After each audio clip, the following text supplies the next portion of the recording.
Votre médecin traitant a diagnostiqué une fibrillation auriculaire chez vous. C'est le trouble du rythme cardiaque le plus fréquent.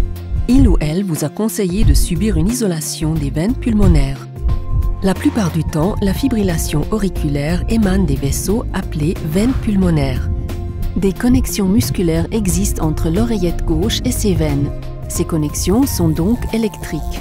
Le but de l'ablation est d'interrompre ces connexions électriques entre les 4 veines pulmonaires et l'oreillette gauche du cœur. L'isolation des veines pulmonaires implique généralement un court séjour à l'hôpital. L'intervention dure entre 45 et 90 minutes. Lors de votre admission à l'hôpital, les derniers examens sont réalisés. Vous ferez la connaissance du ou de la cardiologue qui réalisera l'intervention. Parmi les examens préliminaires qui peuvent être réalisés figure une échocardiographie transœsophagienne et ou un examen par résonance magnétique appelé IRM ou bien une tomodensitométrie appelée également CT ou scanner du cœur. L'ablation sera effectuée sous perfusion continue d'un narcotique et d'un analgésique à courte durée d'action. Toutefois, vous ne serez pas intubé. Le jour de l'ablation, on ponctionnera uniquement l'aine droite et on fera progresser un cathéter vers l'oreillette supérieure droit. Ensuite, on ponctionnera la paroi entre les deux cavités supérieures. Il s'agit d'une ponction transseptale.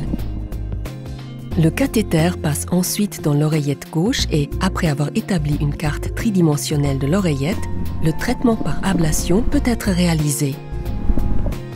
L'isolation des veines pulmonaires peut être réalisée par application de froid, d'énergie de radiofréquence ou par une ablation non thermique. Afin d'éviter la formation de caillots dans l'oreillette gauche, le sang est maintenu dans un état pratiquement incoagulable pendant toute la durée de l'ablation. La durée totale de la procédure est de 45 à 90 minutes. À la fin de l'intervention, tous les cathéters sont retirés.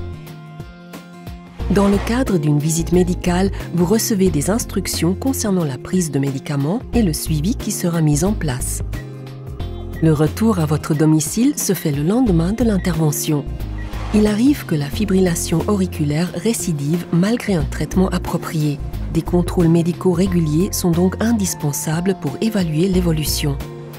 Après une isolation des veines pulmonaires, vous devez éviter de porter des charges lourdes, de pousser fortement et de faire des flexions du tronc ou des genoux pendant quelques jours. Outre ces précautions, il n'y a pas d'autres restrictions. Nous souhaitons vous encourager à poursuivre vos activités comme d'habitude.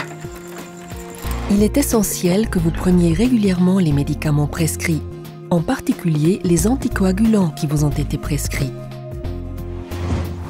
Notre équipe de spécialistes expérimentés se tient à votre disposition jour et nuit. Nous nous réjouissons de pouvoir vous soigner au centre cardiologique de l'hôpital universitaire de Bâle et vous remercions de la confiance que vous nous accordez.